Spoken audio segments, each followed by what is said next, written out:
Guys, मैं आज आया हूँ योगी के घर। हेलो गाइस, तो मैं आज को आपको योगी का घर पूरा दिखाने वाला हूँ।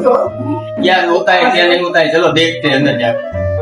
हाँ तो गाइस, मैं अंदर आया हूँ तो योगी सो रहा है। चलो देखते हैं दूसरे रूम में जाके क्या होता है। हाँ तो गाइस, ये है योगी की लाइब्रेरी।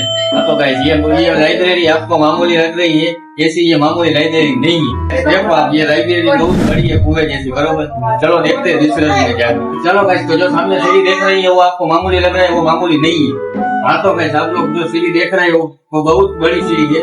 ये ऐसी सीढ़ी किसी भी के घर पे देखी ही नहीं होगी आपने।